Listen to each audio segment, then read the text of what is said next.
Muito obrigado pela sua disponibilidade por participar Obrigado, neste projeto acerca dos hábitos de consumo de notícias, de informação. Eu começava a nossa conversa por lhe pedir brevemente para se identificar, só para ficar registado.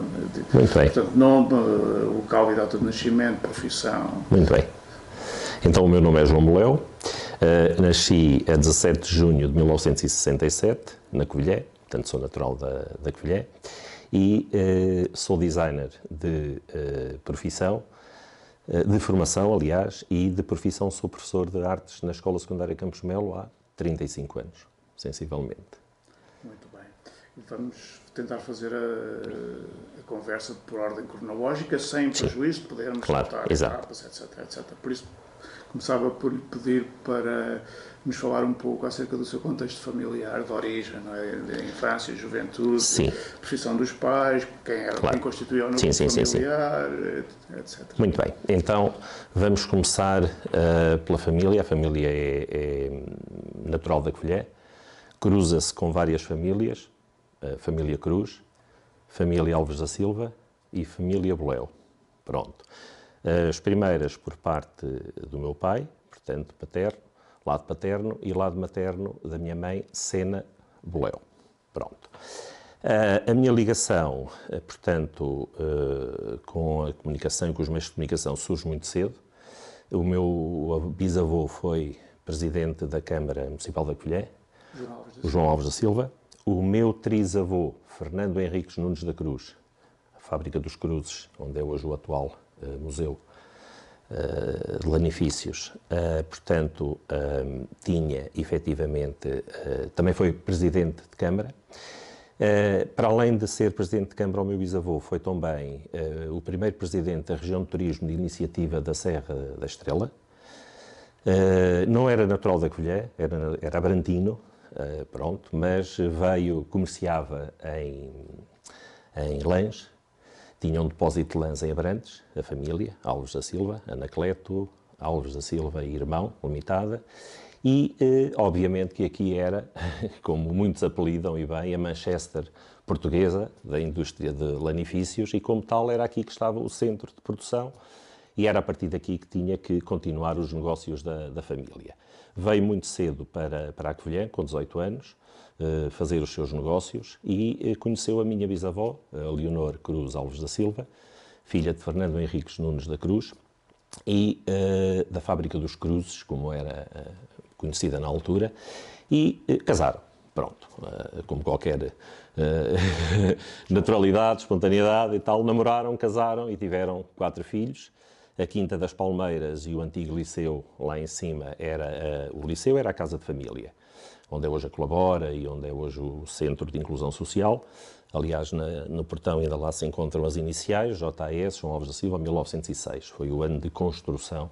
Portanto, 1906, ele nasce em 1889, portanto, está a ver, com 20 e poucos anos, aliás, nem tinha 20 anos, já estava a construir, portanto, o edifício. Mais tarde, adquire os terrenos da Quinta das Palmeiras e constrói a Quinta das Palmeiras. O meu bisavô era republicano, pronto, fortíssimo, com ligações a vários quadrantes políticos da altura. Pertencia à maçonaria. Aliás, tenho o espólio praticamente todo com os diplomas da maçonaria, o grau que tinha, o cognome, que era o Rabino, a secção, que era a Loja da Estrela, e que funcionava muito secretamente na altura. Hoje nós podemos falar disto um pouco mais abertamente falando, mas na altura era, como sabe, muito sigiloso, e o centro nevrálgico era a Quinta das Palmeiras.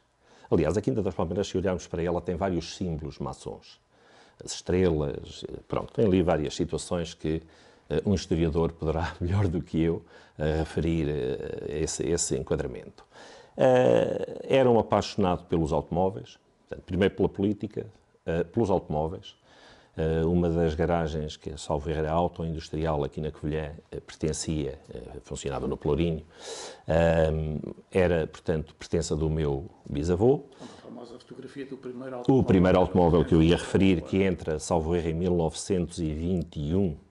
Não, 1901, exato.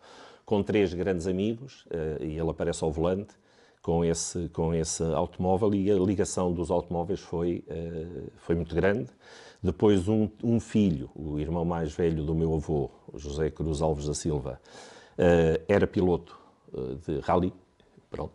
Chegou a ter depois a concessão da Fiat e da Lancia na Avenida da Liberdade. Portanto, a família estava muito ligada aos automóveis. De maneira que a história de vida começa com a lã, com a política e com a serra. A serra que era, sem dúvida, a grande paixão. Aliás, foi também o primeiro automóvel a subir à serra, foi do meu bisavô, com uma estrada construída, e há documentos, e há até um jornalista, o Calisto, salvo erro, Fernando Calisto, que publicou uma notícia muito engraçada da subida do primeiro automóvel à serra, e que depois para baixo aquilo foi uma desgraça, porque os travões, aquilo foi, pronto, mas chegaram sãos e salvos a bater de um lado e do outro, mas cá chegaram abaixo. Há uma publicação, por acaso, muito interessante da época, e, portanto, foi um entusiasta, não só do desporto automóvel, como também do desenvolvimento do turismo da Serra da Estrela. Posso lhe dizer que, assim, muito resumidamente, ações, teve ação nos Bombeiros Voluntários da Covilhã, teve ação no albergue, no Asilo dos Pobres, como se chamava, hoje Lar de São José, no Clube União, em várias associações e instituições da Covilhã. O saneamento básico deve-se a ele, na altura em que foi Presidente de Câmara. Portanto, há aqui um conjunto de situações que podíamos estar aqui muito tempo a falar. Está muito da história da Covilhã também. Sim, também. Mas para também não dispersarmos demasiado relativamente ao nosso tema, porque Sim. O tempo também não será infinito. Relativamente então aos seus pais, depois já Sim. Gerações, pronto, a geração, portanto, começamos no meu bisavô, passamos para o meu avô, pronto, que tiveram, portanto, uma empresa de pronto a vestir no centro da cidade, a Casa Pintacilgo, e durante 70 e poucos anos, primeiro era de um irmão da minha avó, Jaime Pintacilgo, apenas uma à parte, a Maria de Lourdes Pintacilgo, primeira-ministra de Portugal, era sobrinha da minha avó, Maria José Tavares de Matos Pintacilgo. Pintacilgo, porque era só com S, exatamente. De maneira que, pronto, a minha família tem assim estes quadrantes todos, estava-me a esquecer há pouco quando falava Sena Boléu, Alves da Silva, Cruz, esqueci-me da família Pintacilgo. Pronto. Aliás, eu ainda hoje, muita gente me trata por João Pintacilgo, eu não tenho Pintacilgo no nome, é João Boléu de Matos e Silva, mas pronto, fiquei sempre como Pintacilgo por causa da associação ao comércio, à loja, que foi dos meus avós, era dos meus tios, passou para os meus avós, dos meus avós passou para os meus pais. Infelizmente o meu pai faleceu com 69 anos e o meu avô aos 90 anos continuou a trabalhar, mas só mais 2 anos, porque depois não reuníamos condições. Todos nós trabalhávamos fora da loja. Comerciantes, sempre ligados ao...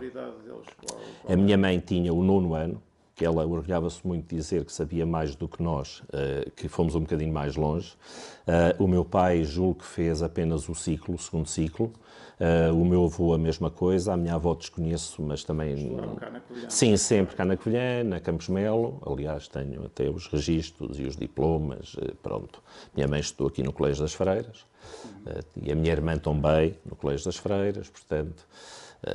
Pode descrever-nos de uma forma breve também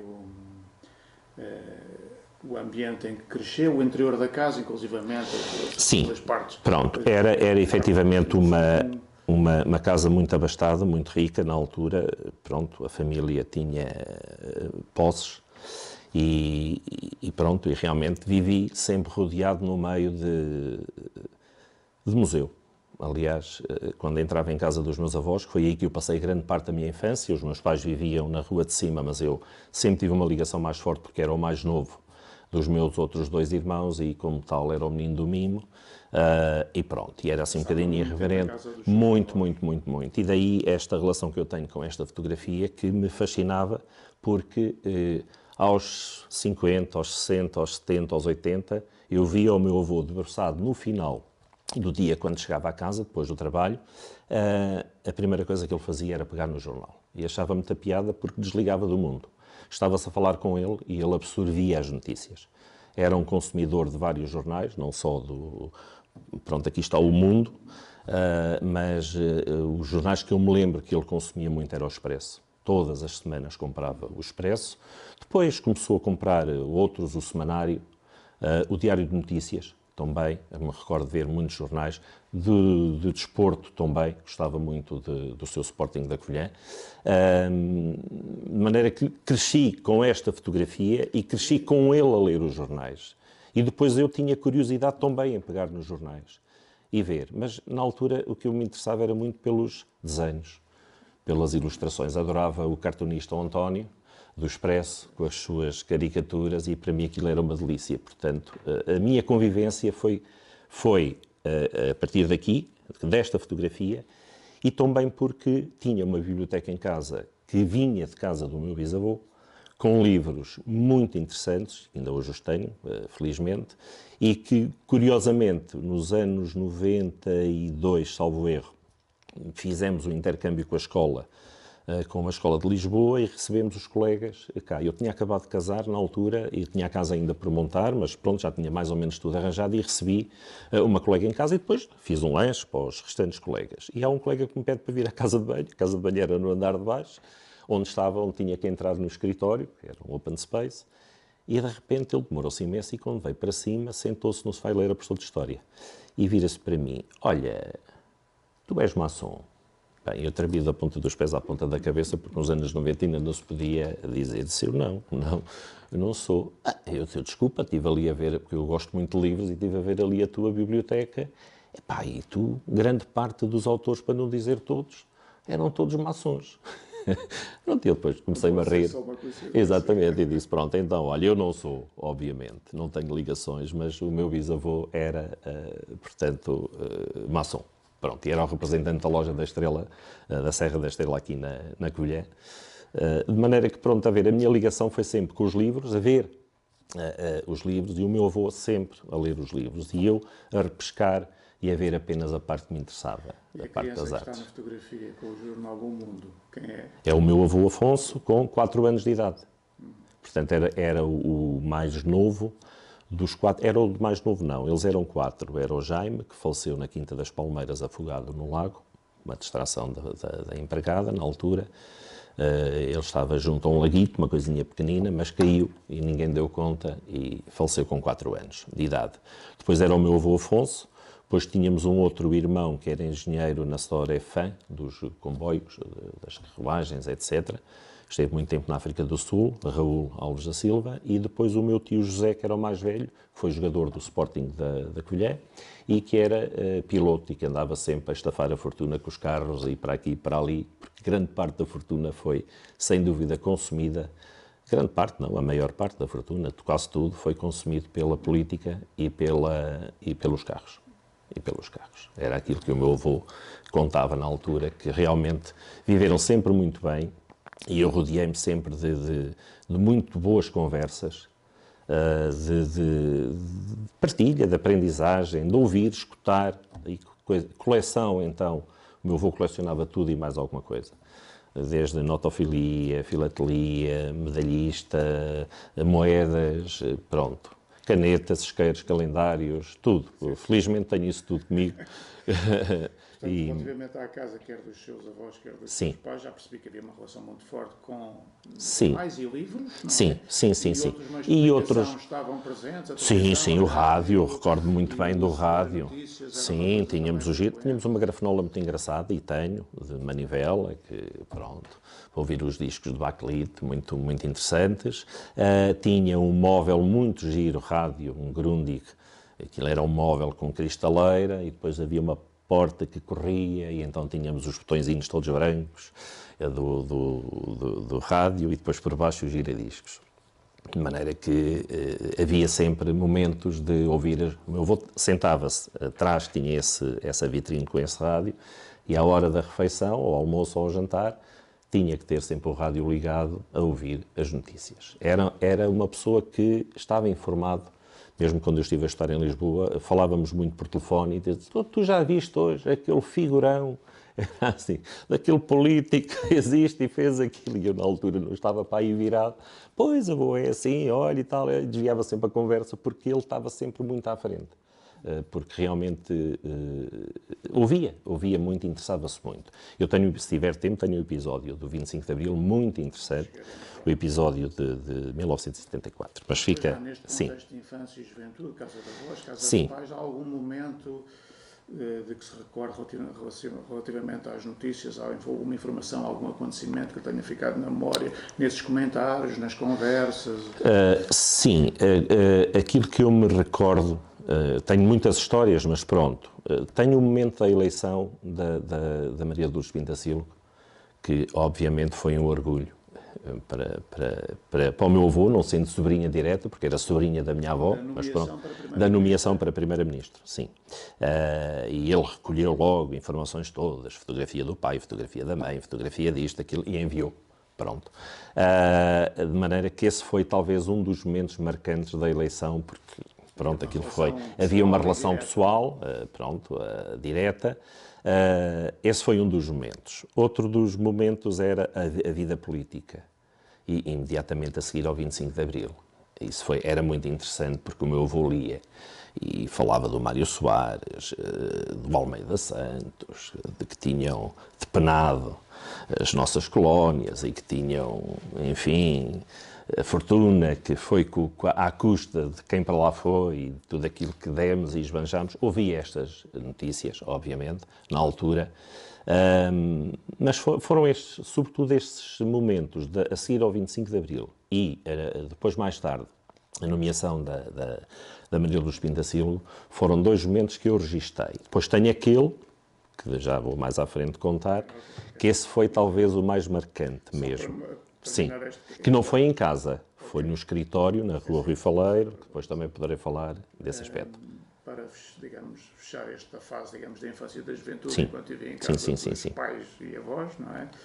A televisão apareceu, lembra-se de estar A televisão, sim, estava. A utilização era sempre, às refeições não, era o rádio.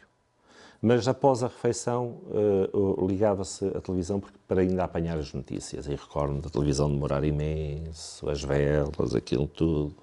A vir, eram móveis muito bonitos, todos lacados, todos envernizados. E depois... Isso em casa do seu avô? Sim, em casa dos meus pais também. É assim, pronto, eu tenho... aliás, era assim, eu na minha infância passava de segunda, terça, quarta e quinta e sexta em casa dos meus pais. Sexta-feira, ao final da tarde, ia à casa em frente, praticamente para a casa dos meus avós, e só regressava no domingo à noite. Claro que a minha mãe não achava muita piada, tinha muitos ciúmes, mas era lá que eu me sentia muito bem, rodeado de todo o mimo e de todo... Pronto, e depois de ver, porque também me interessava muito pelas coleções. Aliás, foi graças ao meu avô que me incutiu esse espírito e que hoje ainda continuo a colecionar. Foi graças à minha avó o gosto que ela tinha pela casa, pelas memórias, pelos adereços, pelos móveis, que eu hoje fiquei com praticamente uma boa parte do espólio que já vinha da Quinta das Palmeiras, que já vinha do antigo liceu, do edifício lá em cima, e são peças com as quais eu convivi desde pequeno, continuo a conviver. Há quem diga que me faz muito mal, mas não faz.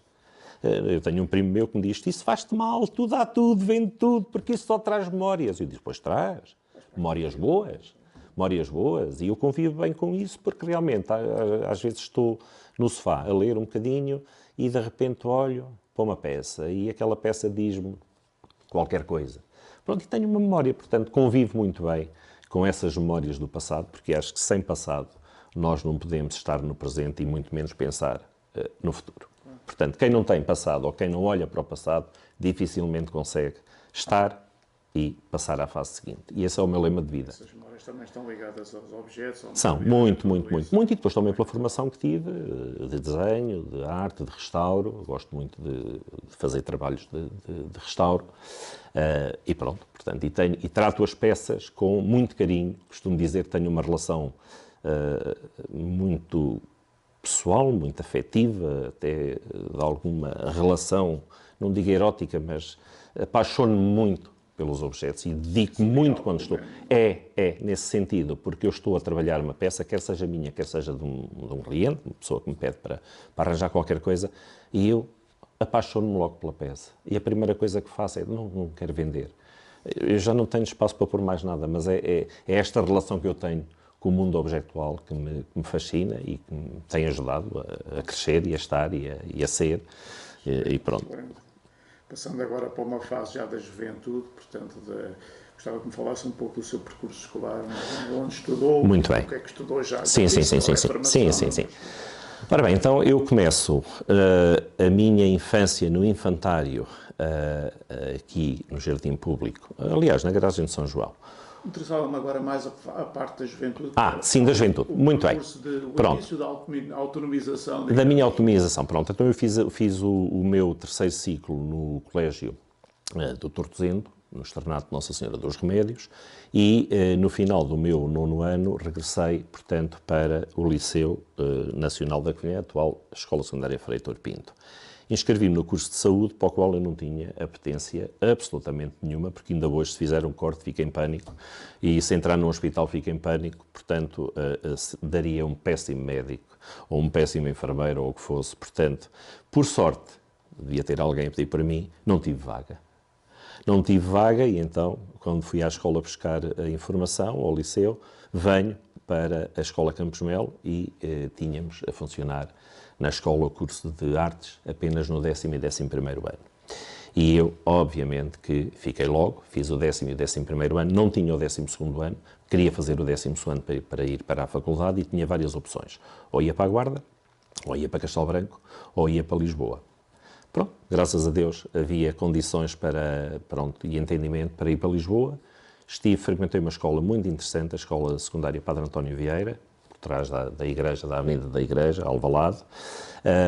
Tive a sorte de ter 3 professores magníficos, uma delas uma escritora, a Maria Luísa Guerra, que era professora de História da Arte e professora de Filosofia também, e escrevia livros, e era uma delícia de pessoa, já a apanhei no fim da carreira, com os seus 60 e poucos anos, mas era de um conhecimento, mas sobretudo de uma forma de cativar, de puxar as pessoas para a arte. Aliás, eu conheci Lisboa a pé, graças ao trabalho que ela nos obrigou, entre aspas, nos pediu para fazer, em vários capítulos, nomeadamente o azulejo, estudarmos o azulejo em Portugal.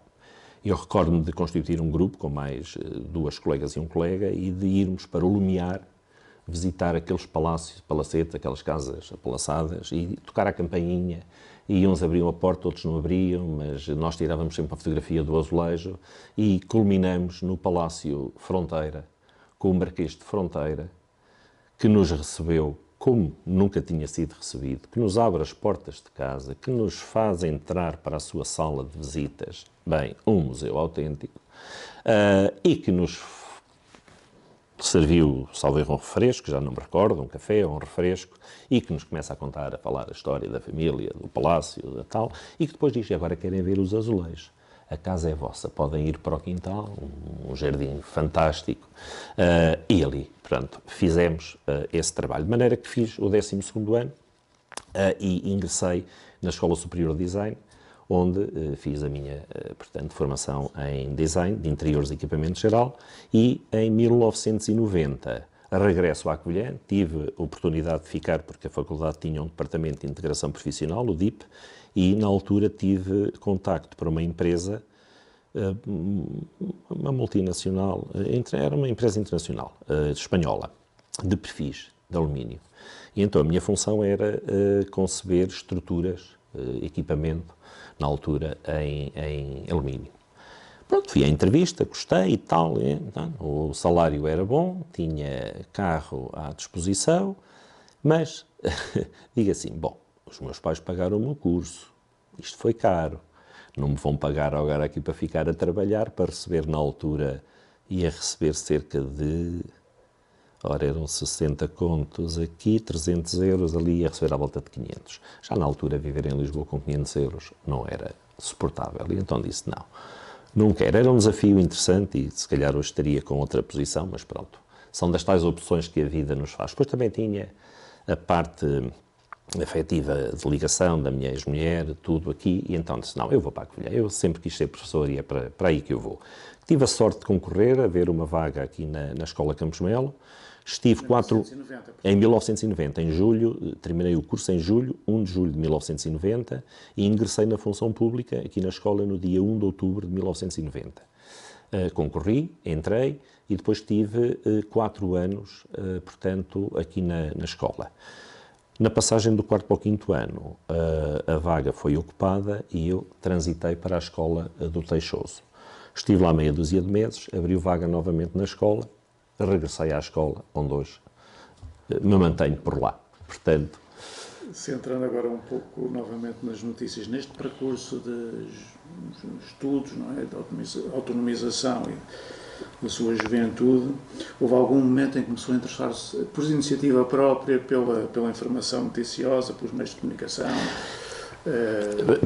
Houve alguma... Esse percurso é tentado? Isto é um pouco por defeito daquilo que eu já lhe contei, de ouvir o meu avô, de ver e ouvir, a consumir, obviamente, as notícias, quer sejam escritas, quer sejam faladas, através da rádio, da televisão ou dos meios dos jornais.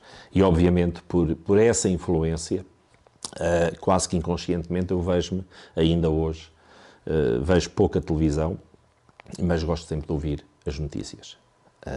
Isso é uma coisa que, à hora do almoço ou à hora do jantar, na sala está a televisão a debitar a informação, e nós estamos na cozinha a almoçar ou a jantar. Não estamos com a televisão diretamente, mas estou a ouvir as notícias. A televisão, não a rádio. Não a rádio, sim. A rádio só mesmo no carro. Deixei de ouvir rádio em casa porque, pronto, a televisão hoje tem tudo, nós hoje temos os YouTubes e essas coisadas todas na televisão, de maneira que quando queremos ouvir música colocamos, e além disso de ouvir a música vemos a imagem, e que também é muito interessante, todo aquele ambiente e pronto. E muitas vezes, quando estou a trabalhar, aliás, quando estou a preparar aulas ou quando estou a avaliar, portanto, trabalhos ou assim, coloco sempre uma musicazinha, um smooth jazz, para poder tranquilamente estar e descontraídamente a trabalhar. Portanto, nessa fase em que esteve em Lisboa a estudar, nomeadamente, começou a ler ou comprar alguns sim, jornais? Comprava. Sim, jornais não, mas muitas revistas ligadas à parte da arquitetura, portanto, muitas também de automóveis, porque também por herança do meu bisavô e também do meu avô, que também gostava de carros. Pronto, ainda hoje tenho o carro dele. De maneira que tudo o que era automotor, tudo o que era lotomobil, tenho essas edições todas, da Turbo, da revista Turbo, ou seja, consumia muito esse tipo de revistas. Todas as semanas ou todos os meses eu lá arranjava maneira de desviar um bocadinho da verba que tinha para poder, privava-me de ir às vezes sair à noite, podia ter aproveitado mais, não aproveitei muito, mas tinha outras coisas que me interessavam, nomeadamente a fotografia, a compra de equipamento de fotografia. Na altura não havia nada digital, portanto era tudo analógico, pronto, e então foi um pouco por aí. Portanto, jornais ou semanários? Não, quando vinha à Covilhã fazia o seguinte, o meu avô para o fim guardava-me os jornais para eu levar, para poder estar atento às notícias, nomeadamente o Jornal do Fundão e o Jornal de Notícias da Covilhã. Pronto. E esses eu levava sempre e tinha comigo para perceber o que é que se estava a passar aqui na nossa região. Depois, o meu curso era muito trabalhoso. Era um curso que muitas das vezes as madrugadas iam, até acabava de jantar e tinha-me que meter no quarto a trabalhar, porque era uma exigência muito grande. Ou ia para a Biblioteca Nacional a fazer pesquisa, a fazer consulta de informação para trabalhos de história, de semiótica, de outras, pronto, de ergonomia, de tudo aquilo que era necessário, pronto, de maneira que eu tinha muito tempo muito controlado.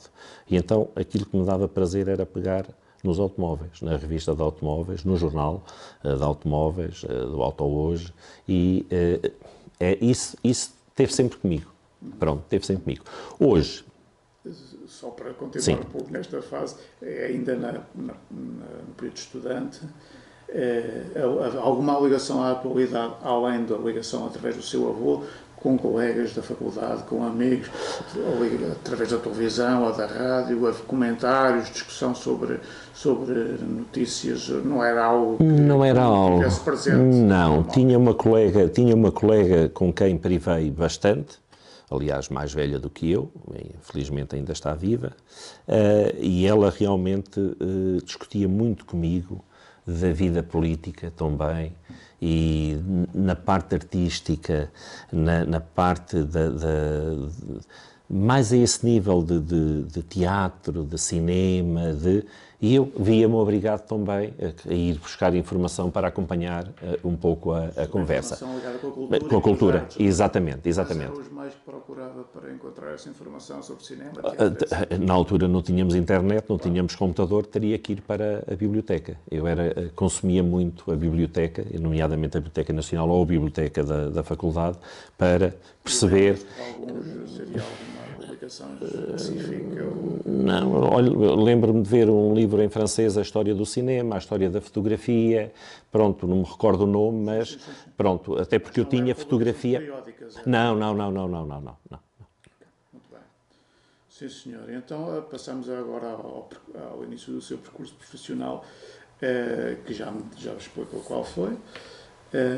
Isso foi acompanhado também de mudanças pessoais, ou seja, a nova residência, a constituição de família, ou viveu sozinho durante... Não. Foi a instalação numa casa própria, não é? Sim, não. Eu venho, portanto, em 90 de Lisboa, e curiosamente, quando venho de Lisboa, assumi a minha casa como sendo a casa dos meus avós.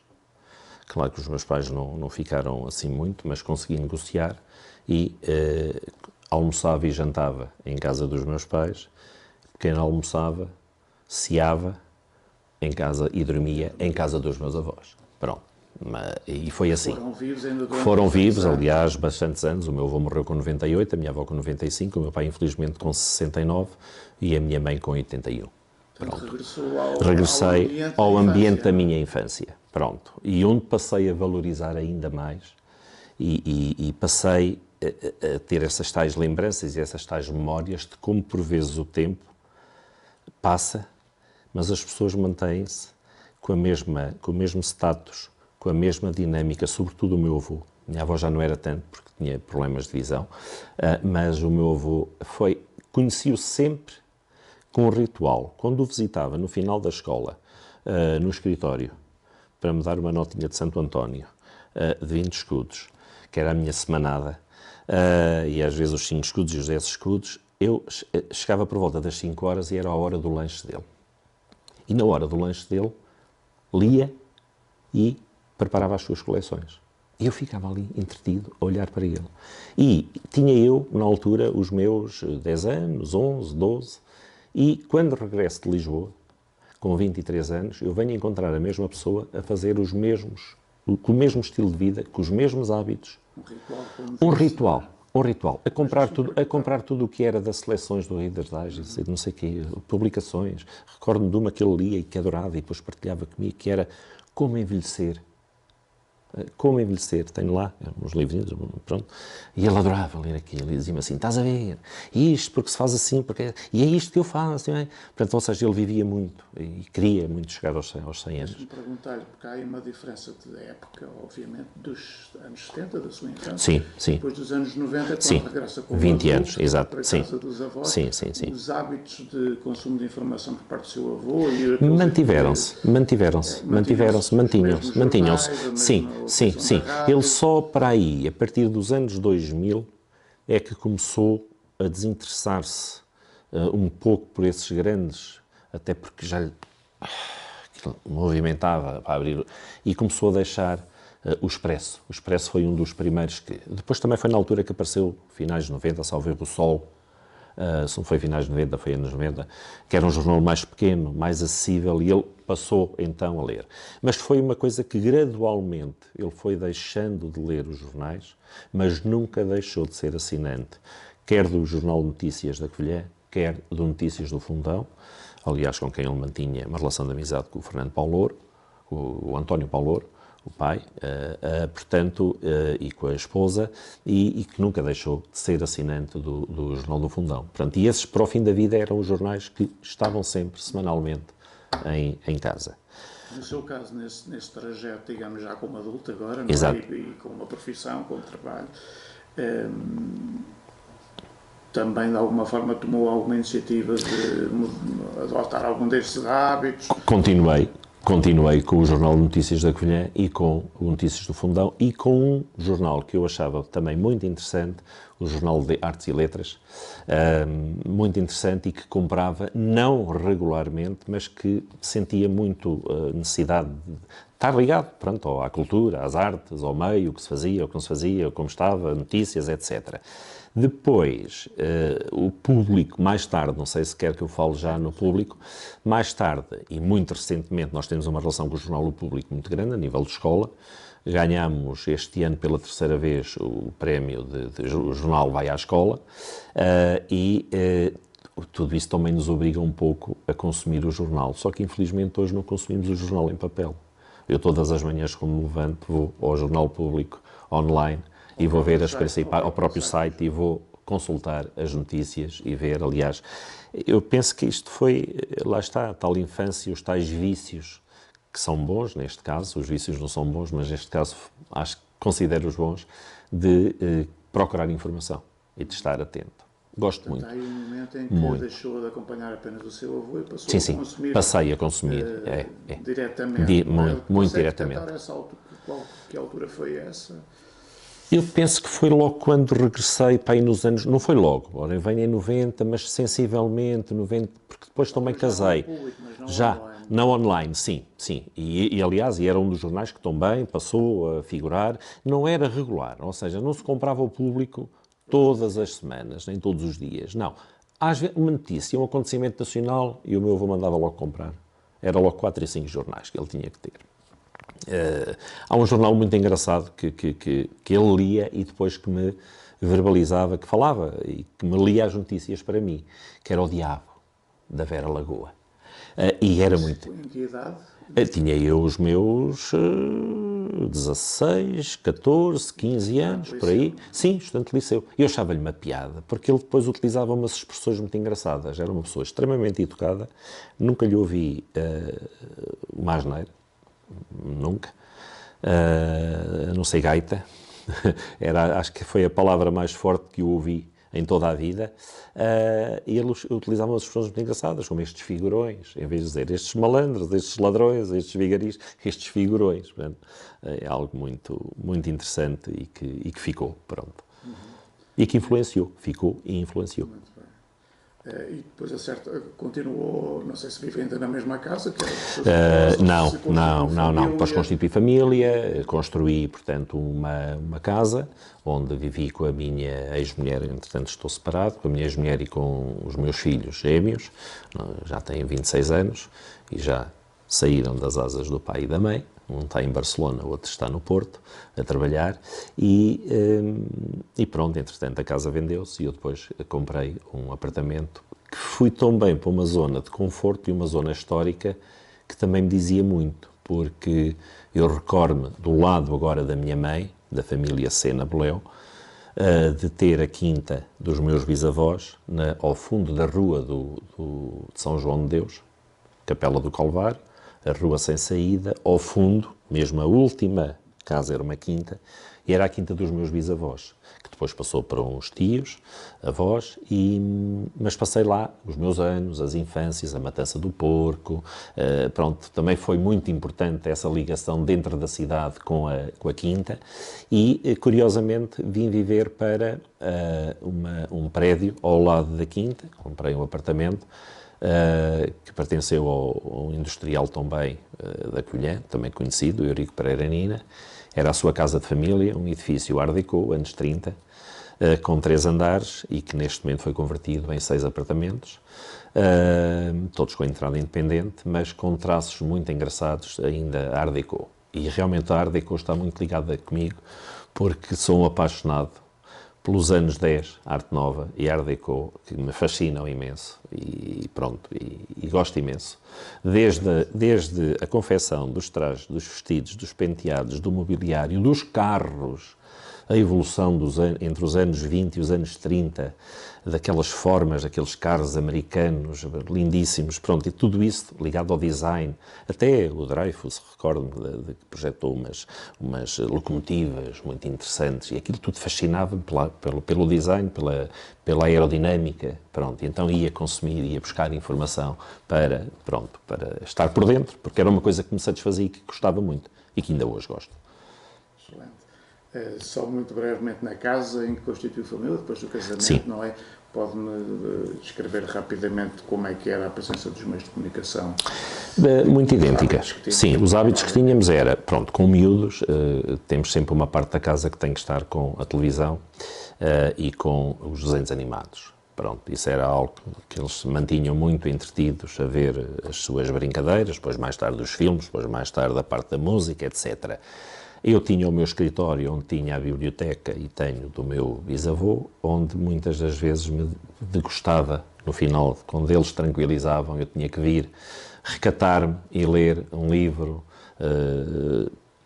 Às vezes até nem era bem o ler, era o folhear, o cheiro do papel, já de muitos anos, não é? Aquelas encadernações lindíssimas, em couro, gravado a ouro, com autênticas obras de arte. Aliás, eu adoro os livros, precisamente, não só pelo seu conteúdo, mas hoje não se fazem livros como se faziam antigamente, não é? Obviamente, não era possível, ou era possível, mas não se consumiam. Mas realmente pegar um livro do início do século, e tenho livros desde 1890, 1891, pegar nesses livros, ou pegar num livro agora, não tem nada a ver, não é? Pronto, obviamente, são objetos artesanais, muito.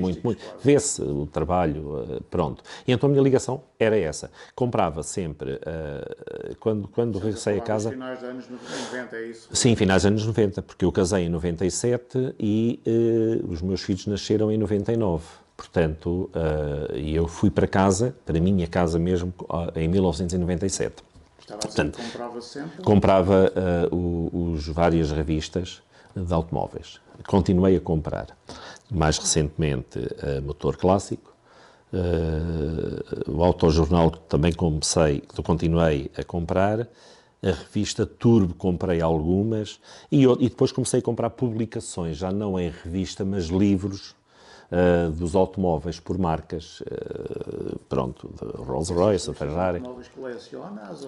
Coleciono, sim. Não. Tudo guardado.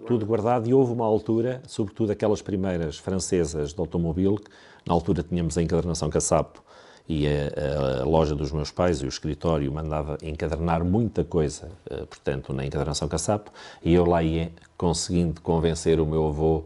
Quando levava qualquer coisa para encadernar, leva-me lá estes 12 números e encaderno. E então também tenho essas revistas encadernadas, sobretudo as primeiras, com uma bonita encadernação, também com a lombada em pele, com a gravação a folha de ouro, pronto, não é ouro, é folha normal, dizer o automóvel e o ano, tal, e depois o número tal ou tal. Bem, depois, claro, que com os miúdos as despesas começam a ser outras e o tempo começa a faltar logo com gêmeos, então isso foi algo muito bom, foi algo excelente, mas que nos rouba muito tempo. Mas nunca deixei, foi uma coisa que eu sempre mantive, os automóveis, as revistas e o jornal de automóvel, esse tinha que estar. E também o Jornal de Artes e Letras, que era uma coisa que eu também nunca deixei, agora deixei. Já há meia dúzia de anos que não compro. Não compro porquê? Porque na escola nós temos uma biblioteca, felizmente muito boa, que compra vários jornais, entre os quais o Jornal de Artes e Letras. E como nós temos aí um tempo para poder estar na biblioteca, com as aulas de substituição, etc., acabo muitas das vezes por ter que lá estar sem ter aula de substituição e pegar no jornal e aí sim deliciar-me. Essa foi uma das razões que deixei de comprar os jornais, até porque depois os jornais no fim da semana, logo na segunda-feira ou na terça ou na quarta, iam para arquivo. E a funcionária da biblioteca dava-me: professor, olha, isto já temos aqui tantos, quer levar? Quer, sim senhora. e eu trazia os jornais com as notícias atrasadas de 3, 4, 5 dias, mas muitas das vezes tinha acesso gratuitamente aos jornais. Com a internet surge, obviamente, pronto, este grande adamastor, digamos assim, da informação, e realmente é algo que, pronto, nós estamos sempre com o telemóvel na mão e muitas das vezes eu estou a ver a parte das notícias, as notícias gordas. Geralmente o público é isso. Geralmente o público, sim. O público é aquele que eu mais vejo. Nesse final dos anos 90 e depois transição para os anos 2000, em relativamente à informação da atualidade, televisão, rádio manteve também os mesmos hábitos? Já agora rádio não. Eu rádio, confesso que nunca ouvi muito rádio.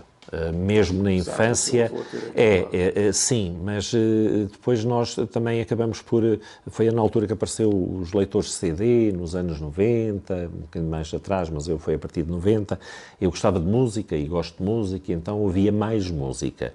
De vez em quando tinha a aparelhagem e ouvia as notícias. Aliás, ainda hoje tenho essa minha aparelhagem, não em casa, mas no espaço que tenho, onde faço os meus trabalhos de restauro, e estou sempre com o rádio ligado, curiosamente. E quando são as notícias, tenho tendência a levantar o som para ouvir, porque às vezes estou a trabalhar com máquinas e tenho que ter o som um bocadinho mais alto para poder ouvir. Nesse contexto da família, portanto, da família própria, com esposa e filhos, recorda-se de alguma ocasião ligada a notícias e acontecimentos de informação do dia? A minha mulher lia muito, a minha mulher era uma assídua leitora de romances, lia muito, lia. Posso lhe dizer até que lia mais do que eu. Os miúdos não liam grande coisa, ou seja, era a Aventura dos Cinco, eram esses livros de cowboys, de aventuras, não era de cowboys, de aventuras que lhes dizia mais. E depois consumiam muito aquelas séries que eu detestava, de violência, de desenhos animados, de guerra, da televisão, e que eu, sempre que estava, desligava, mas sei que era uma batalha inglória, porque acabava por passar pouco tempo em casa quando eles estavam, e obviamente que eu saía com um canal diferente e, obviamente, quando chegava já estava noutro canal. Mas não há assim um acontecimento nas notícias que se recorde tenha ficado marcado na memória de ser comentado em casa, porque nessa fase dos anos 90? Não, em casa foi a questão em casa, mas em casa ainda dos meus pais, porque foi na altura que eu vim para um ano antes de eu terminar o curso, que foi em 1989, salvo erro, com o incêndio do Chiado. Pronto. Foi 88, 89. E eu depois, isso foi porque eu ainda estava na faculdade e tínhamos que passar no Rossio e subir para as Belas Artes, cá para cima e tudo mais, e aquilo era muito complicado na altura para se passar. Mas depois, mais tarde, já com os meus filhos... sim, porque estava em Lisboa. Não, mas tenho outra, não era essa que dizer, tive agora aqui uma falha. A questão do 11 de setembro. Ou 11 de setembro estávamos em casa, e aquilo foi um pânico. Aliás, eu saí de casa, quando chego à escola, tinha os meus colegas todos a olhar para a televisão com a tragédia que estava a acontecer, e depois com o embate do segundo avião, e depois com o outro no Pentágono. E foi aí que você percebeu, ou já tinha visto em casa algo? Não, porque eu, na altura, arranjei minha aula, salvo erro, às 8h25, portanto, eu às 8 horas saí de casa, porque ainda hoje gosto sempre de sair antes da hora, e em casa não ouvi, mas quando chego à escola para tomar o meu café na sala de professores, tinha os meus colegas todos. Havia um aparelho de televisão? Sim, temos um aparelho, ainda hoje temos um aparelho de televisão, e estava tudo sidrado a olhar para a coisa, o que foi, o que não foi, o que foi, o que não foi. Pronto. Claro que depois foi o dia todo a acompanhar, e aí em casa parecia que estávamos numa guerra, e isso não era, quase parecia, todos em frente à televisão. E aí sim, foi um momento marcante em que os miúdos estavam, ora, isto foi em 11 de setembro de 2001, portanto os meus filhos tinham 3 anos. Ora, com 3 anos as crianças já se apercebem de qualquer coisa porque viam fumo, viam chamas, pronto, e depois foi o dia todo, e depois foi o dia a seguir e o dia a seguir. E eu penso que esse foi o momento mais marcante de eles fazerem muitas perguntas. E o que é que se passa, mas o que é que está a acontecer, onde é que é aquilo, mas vêm para cá, pronto, algum pânico. Sim, esse foi talvez o momento mais marcante da televisão. Foi, sem dúvida, o 11 de setembro. Para mim foi anteriormente o Chiado, porque estava lá, Também através das notícias. Foi através das notícias. Eu estava em férias, isto foi, salvo erro, um incêndio do Chiado, foi em final de junho ou julho, ou agosto. Foi no verão. Foi no verão. Eu estava já a passar as minhas férias na Covilhã e recordo-me de, à hora do almoço, ver e dizer: ai, que a escola vai à hora, dizer qualquer coisa, e depois foi o dia todo, e depois só regressa em setembro. Ter que passar nos passadiços, na amálgama de ferros, a ver aquela tragédia toda, que aquilo... Através da televisão. Foi através da televisão e depois, presencialmente, porque passava lá todos os dias, não é, para ir. Mas esta foi antes. Agora, em casa, com a família, talvez a mais marcante foi essa. Foi. Depois tivemos as guerras do Saddam Hussein e do Irão e do Islão e dessas coisas todas, do Iraque, mas já não foi com a mesma dinâmica, não é, como foi o 11 de setembro. O 11 de setembro foi algo que nos marcou. Anterior, pelo menos a primeira invasão do Iraque foi em 91, exato. Portanto, eu ainda estaria em casa dos meus avós, portanto, ouvia aquilo que o meu avô ouvia, acompanhava aquilo que o meu avô acompanhava, mas sabe que eu em 90 tinha 23 anos, um jovem aos 23 anos, não é? Com interesse em marcar pontos na escola onde está, de ser conhecido, de trabalhar mais do que as 8 horas que vivia para a escola, ia à noite para a escola, estava ligado ao jornal da escola, estava ligado ao fio condutor, na altura, no tempo em que os desenhos eram feitos mediante as notícias e estava a minha ex-diretora, a doutora Isabel Faiel, a editar as notícias, a editar nos famosos computadores 286, na sala 28 da escola, e estávamos, ela editava, portanto, as notícias que iam chegando, manuscritas, e dizia: João, é preciso fazer um desenho de uma fábrica, a escola, a empresa, uma fábrica e tal e coisa. E lá fazia o João, então, o desenho, para encaixar depois na notícia. Falar de notícias locais da escola. Era de âmbito só notícias da escola, mas que se abriam para o meio quando a escola sempre trabalhou com o meio, através das mais variedíssimas áreas, nomeadamente a arte e as pinturas murais, e quando havia um trabalho fora da escola, obviamente que se fazia a notícia e que, obviamente, esse jornal depois os alunos levavam para os pais, e ainda hoje é assim, hoje passou a vir incluído no jornal, no suplemento, temos 3 números por ano, e pronto. Mas recordo-me dessa altura também estar muito ligado nos anos 90, 91, então daí dizer-lhe que com 23, 24 anos era a escola era, pronto. Vamos então ao 25 de Abril e ao período pós-revolucionário. Sim. Qual é a sua memória dos meios de comunicação e acontecimentos desse período? Tenho o episódio que acho que relata aquilo que se viveu aqui na Covilhã. Nós tínhamos, portanto, a loja na rua Rui Faleiro e, em frente à loja, o meu avô tinha o escritório de fazendas. Pronto, ele vendia para todo o país fazendas que comprava aqui na Covilhã, fazia as suas amostras, com as referências, com as qualidades, com os preços e tal, e enviava gratuitamente para todo o país, alfaiates, na altura.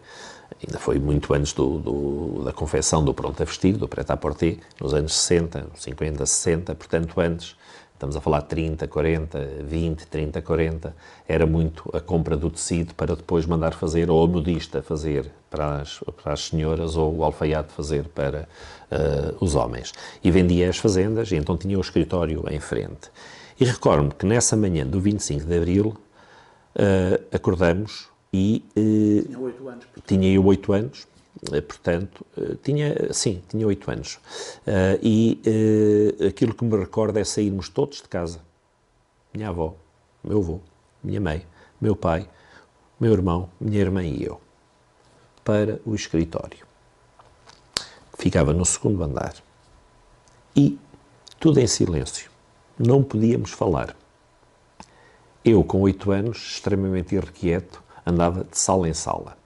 Recordo-me o escritório tinha 1, 2, 3, 4 salas viradas para, portanto, a Rui Faleiro, com 4 persianas, todas corridas, vidro aberto.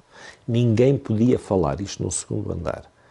A minha avó só dizia: Ai que nos partem o vidro da loja e nos roubam tudo.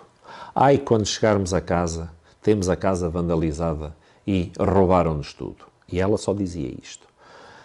O meu avô, muito engraçado, estava no escritório dele, portanto, logo na primeira sala, com o rádio, daqueles rádios antigos, também de giradiscos, em madeira, com o ouvido colado portanto, ao altifalante, o rádio muito baixinho, e eu, mas isto está tudo maluco, mas o que é que se está a passar? Então, mas eu não posso correr, não posso falar, estão feitos doidos à janela, com as persianas fechadas, só com umas fisgazinhas que eram persianas de ripa de madeira, e eu ouvir barulho na rua, e ninguém me explicava nada, só me mandavam calar, está calado ou apanhas, está calado ou apanhas, e eu ia para o lado, até que o meu avô lá, com a paciência dele, me dizia, não faças barulho, fica aqui ao pé de mim, porque está a acontecer uma revolução em Lisboa e no país inteiro acaba por ter consequências. Portanto, as pessoas estão a manifestar-se, certamente vão invadir o Pelourinho, de alegria, de coisa, mas nós temos que ficar aqui sossegadinhos, tu não podes fazer barulho. Pronto, e eu, com aquela explicação, sentei-me à frente da secretária dele num sofá e fiquei de braços cruzados, mas a ideia que eu tenho dele no 25 de Abril é colado ao altifalante, a ouvir o relato da descida do Carmo, daquela situação toda, pronto, que nós conhecemos do dia que foi marcante para o 25 de Abril. Na véspera, já ouvia e senti alguma nervosismo em casa. Pronto, mas hoje posso dizer isso porque certamente, como o meu avô lia muito e pronto, e depois tinha familiares em Lisboa, o irmão, com quem se dava muito bem, e eu penso que houve ali qualquer informação de que iria haver qualquer coisa.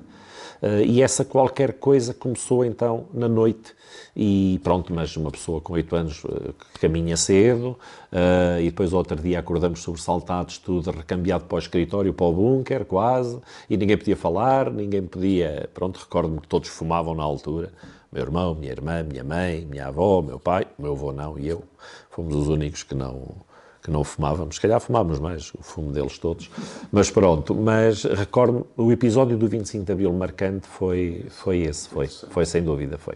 Depois acompanhei sempre muito a política, a constituição do primeiro governo, pronto, começam-se a falar nos nomes, a libertação dos presos políticos, do Álvaro Cunhal, do Mário Soares e outros tantos. Pronto, depois começa as ligações todas, o primeiro governo, depois foi também a presidência da República.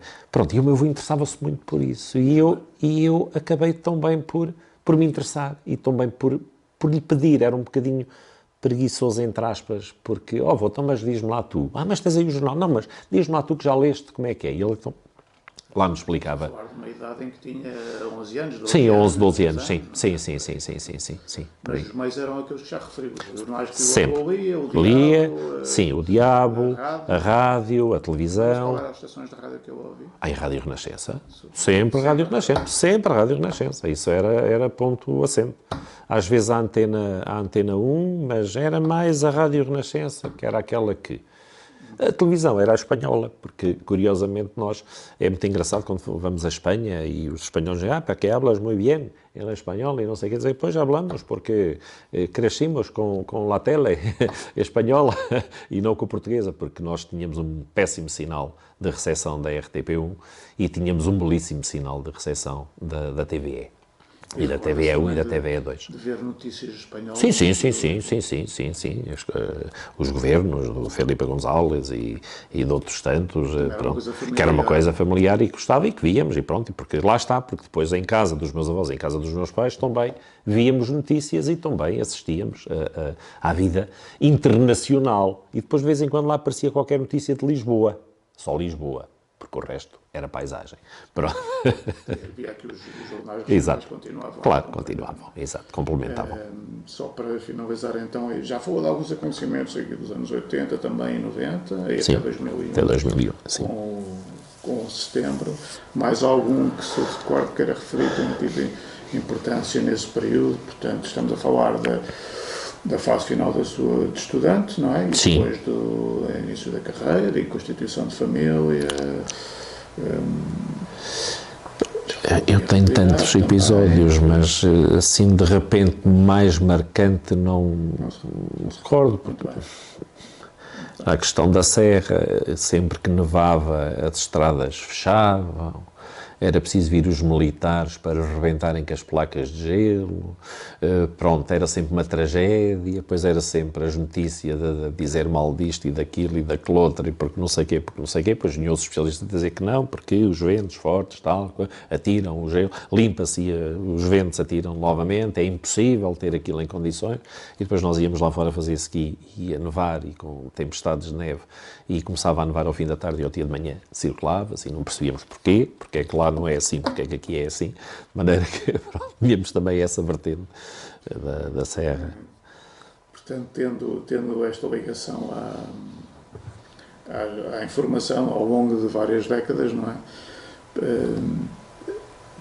Consegue descrever se houve uma mudança de hábitos de consumo, o que é que foi mais importante nessa mudança? Não, eu já referi um pouco isso, a questão de deixar de ler e de manusear o papel e passar a ler digitalmente. Pronto, há uma coisa que eu não consigo ler digitalmente, é um livro. Recuso-me. Não. Ainda gosto, estou neste momento a ler um livro de um colega meu que se aposentou e que se está a lançar, portanto, no mundo da escrita, e lançou agora uma obra muito interessante que estou a ler sobre aspectos também um pouco da vida social da Covilhã, que se chama O Senhor Vereador. Pronto, eu ainda não cheguei à parte de perceber quem é o Senhor Vereador, mas tenho a certeza que será o Senhor Vereador José Sócrates, quando vereador na Câmara Municipal da Covilhã, e que teve ali uma série de peripécias muito interessantes, e que com o ex-presidente Carlos Pinto, que o travou, e os dois devem ter negociado qualquer coisa para que um não falasse do outro e o outro não falasse do outro. Pronto, e eu penso que este meu colega que fez um trabalho e que me vai surpreender, precisamente. Já está publicado. Já está publicado, sim, foi lançado há 3 semanas e pronto, foi uma apresentação pública e um lançamento público na Biblioteca Nacional, aí disparate na Biblioteca Municipal da Covilhã e pronto, e está. Ok.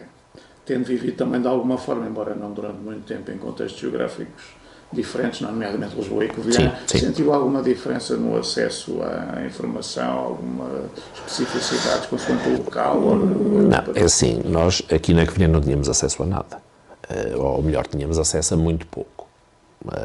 Tudo o que queríamos, não tínhamos internet. Hoje é uma maravilha, porque realmente qualquer coisa nós consultamos. Temos uma doença... Também não havia em Lisboa. Não havia, pronto, mas em Lisboa tinha os museus, tinha toda a vida cultural que estava lá, não é?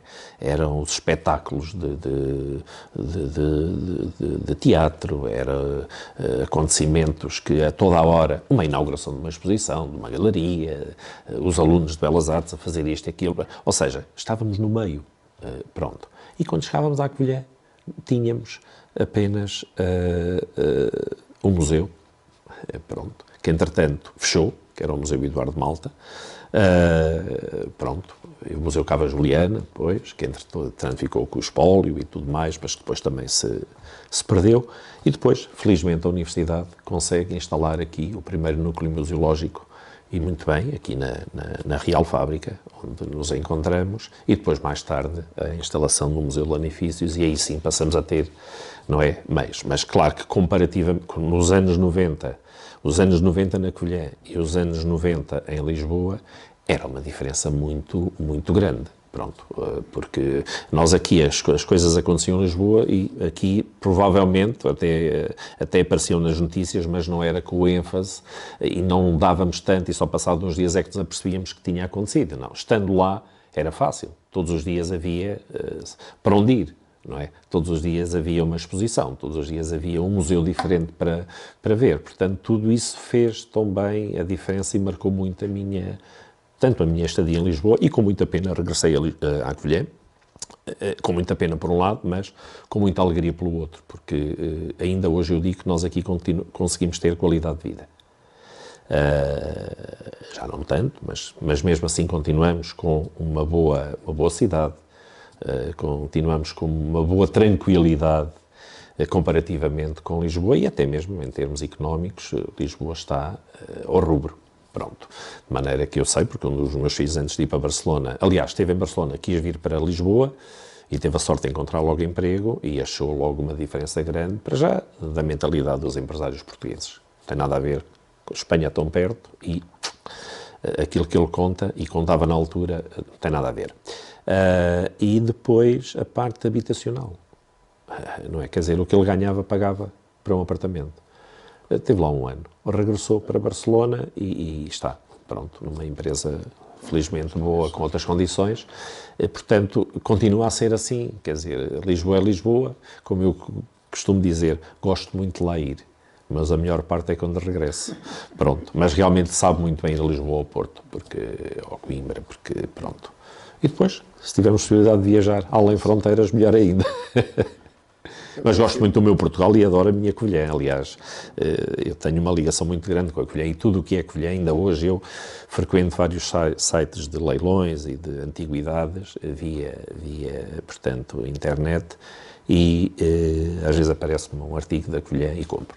Recentemente comprei um cartaz muito interessante do Carnaval da Neve do Montanhismo, do Clube Nacional de Montanhismo. Uma peça, pronto, muito bonita, custou-me os olhos da cara, mas tinha que o ter. Pronto, porque também fez parte da minha infância, não é? O Clube Nacional de Montanhismo e pronto, e os famosos bailes no antigo sanatório, hoje na Pousada, e recordo-me que nos meus 16, 17, 18 anos, 19, de ir... Marcantes. Sim, foram marcantes, foi, sem dúvida. Aproximamos do fim da nossa muito interessante conversa.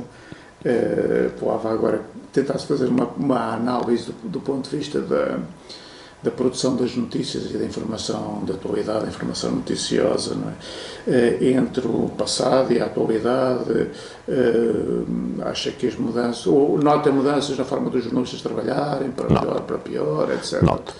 Eu não vou dizer se para melhor ou para pior, porque também não tenho, acho que não tenho a capacidade ou os conhecimentos para dizer se é melhor ou pior. Agora, que mudou muito, mudou. Nós hoje vivemos muito da notícia sensacionalista. E eu sei que isso vende, e sei que é isso que o povo gosta. Antigamente não tínhamos, também tínhamos notícia sensacionalista, mas depois começávamos a ler a notícia e havia algo que nos prendia. E hoje em dia muitas das notícias são interessantes no título e depois quando começamos a ler, em alguns casos, esvai-se aquela ideia Portanto, eu penso que não é melhor nem é pior, eu acho que é diferente. Não é? Porque tem esse aspecto e tem esta questão do consumo e, obviamente, que os jornais são empresas e, como tal, têm que vender. E têm que vender aquilo que o seu público consome. Porque senão, então, são empresas utópicas que estão muito bem, mas que não vendem. Portanto, isso ninguém quer uma empresa que não venda. Portanto, têm que adaptar as suas notícias. E pronto, depois temos aí imprensa que realmente é um fait divers, a forma como dão as notícias. Eu farto-me de rir até, às vezes, com erros ortográficos, com expressões, com uma série de coisas, que hoje em dia não faria sentido isso acontecer. Porque com tanta informação, com tanto corretor ortográfico, com tanta situação, antes de editar, acho que temos mais erros hoje do que no passado. Nos jornais, ou seja, nos sites, nas sim, televisões? Sim, na televisão também. Sobretudo às vezes tem a rodapé, às vezes notícias completamente... Passa a legenda baralhada, às vezes com erro. Às vezes eu estou e digo assim, olha, aquela palavra não se escreve assim. Olha, aquilo não se diz assim. Pronto, mas isso, todos nós temos telhados de vidro e eu sei que às vezes perante uma câmara ou que a pessoa escapa qualquer coisa e até nem se dá conta ou já disse e deu conta a seguir, não é? Mas pronto, faz parte. No seu caso pessoal, além da leitura dos sites, nomeadamente do público que já referiu, também lê notícias partilhadas nas redes sociais? Sim, muito. Colegas, muito. Aliás, os meus filhos diz que, pronto, que é dos cotas, pronto, andar no Facebook e publicar e partilhar e ver. Mas o que é certo é que é uma forma de também estarmos ativos, de nos sentirmos ativos. Quando nós partilhamos uma notícia de qualquer coisa que nós fazemos, ou quando alguém partilha uma notícia de algo que fez, que leu, ou que teve conhecimento de, partilha hoje em dia, acho que é bem, quando é bem intencionada, quando as pessoas estão de boa fé, eu acho que só temos a ganhar com a partilha.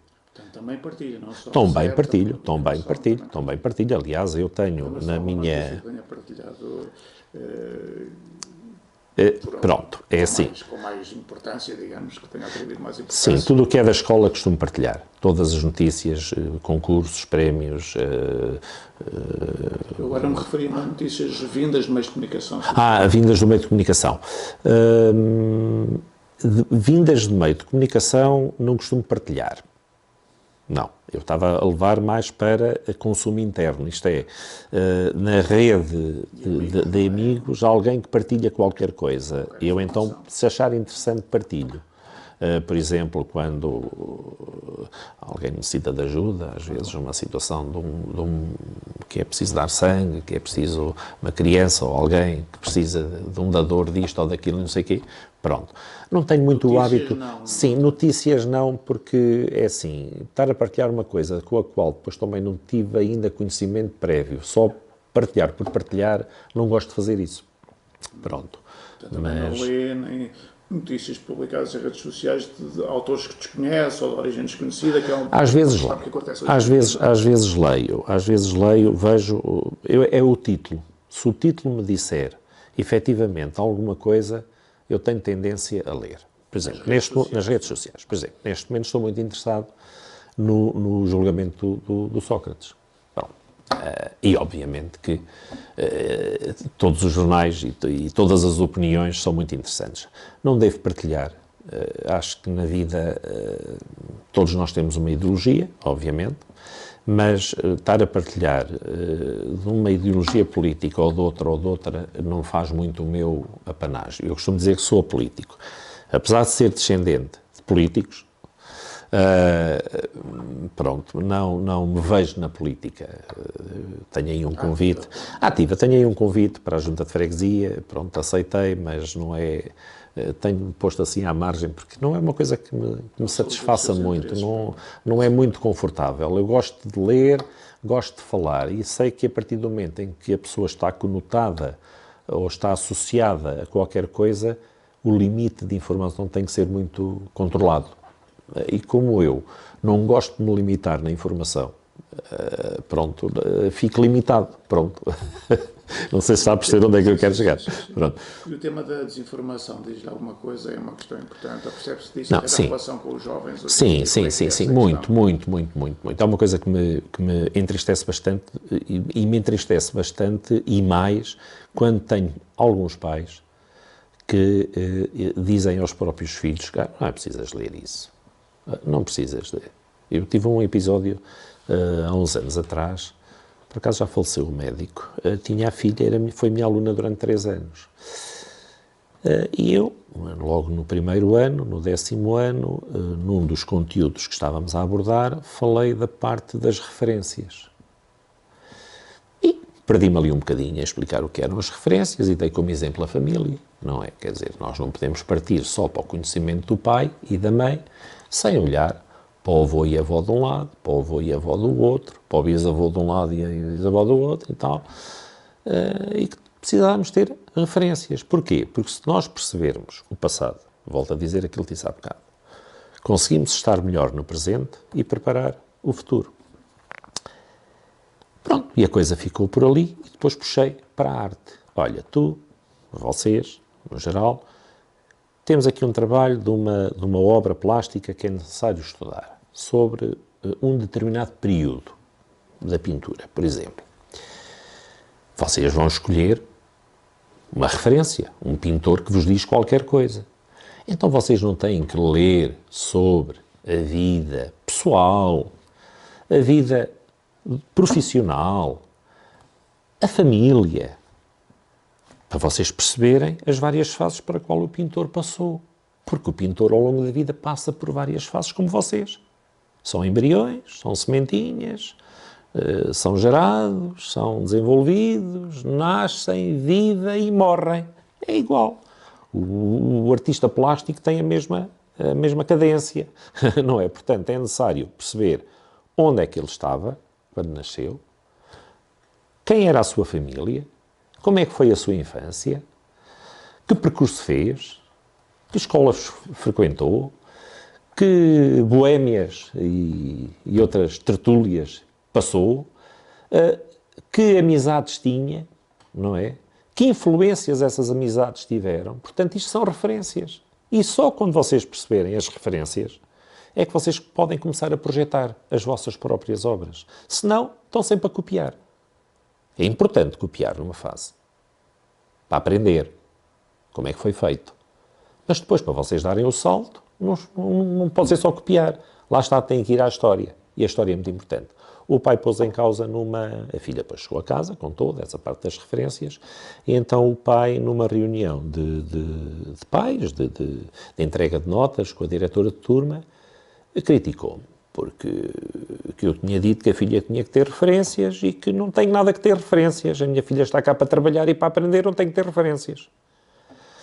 Acho que, na altura, os colegas e os próprios pais que estavam disseram: desculpe, o senhor não deve saber o que está a dizer, porque eu concordo com o que o professor diz, é preciso ter referências.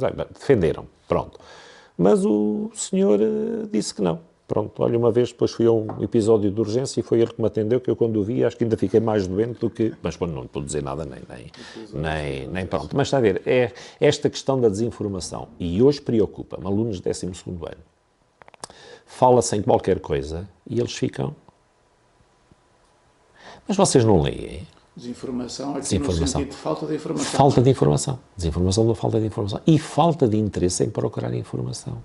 E depois, com o acesso do telemóvel fácil às notícias, eles praticamente, quando se está a fazer uma pergunta ao que é, já há um rato que lá foi e diz aquilo sem contexto. Diz aquilo que leu. Porque se depois começarmos a esmiuçar, mas e o quê? Vê-se que não sabe o que está a dizer. Pronto, e isso eu noto. Felizmente não são todos. Temos alunos curiosos, felizmente, mas ainda há uma boa parte de alunos que é capaz de passar o secundário todo sem ler um jornal, sem ler um livro específico, a não ser os obrigatórios do português. Fernando Pessoa e outros tantos que todos os anos são, portanto, os indicados, José Saramago, etc., mas porque são obrigados, não é? Porque se não forem obrigados, são poucos os que leem. Felizmente tenho 2, 3 alunas que se apresentam sempre com um livro e há sempre algum, e eu faço sempre questão, quando vejo um livro em cima da mesa, de ir perguntar: então o que é que estás a ler? Então explica-me lá, estás a gostar? Então e trata de quê? Ou seja, para perceber que, e vejo realmente pessoas que estão bem muito interessadas. Só que numa percentagem, se calhar temos 30%, 70%. Sim. E no ambiente da escola atual, da Escola Campos Melo, nomeadamente na sala dos professores, há alguma ligação com as notícias nas conversas com os colegas? Ainda há um televisor que costumam... Sim.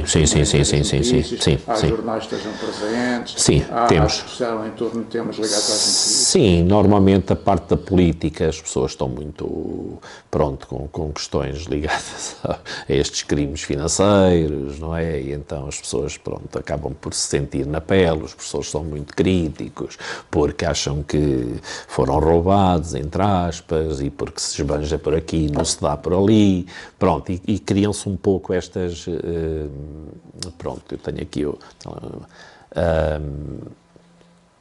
Se quiser interromper. Não, tá. De maneira que, mas partilha-se, sobretudo, há colegas de desporto. Olha, eu, por exemplo, de desporto não gosto. Nem gosto de falar, nem gosto de ver, mas a não ser os automóveis, isso sim, gosto, mas são poucos aqueles que partilham do mesmo sentimento. Agora, sei que há colegas que quando é um jogo Benfica, Sporting, quase que é uma atitude às vezes até menos imprópria, porque um sportinguista e um benfiquista ou um portista têm sempre uma maneira de ver muito, muito diferente.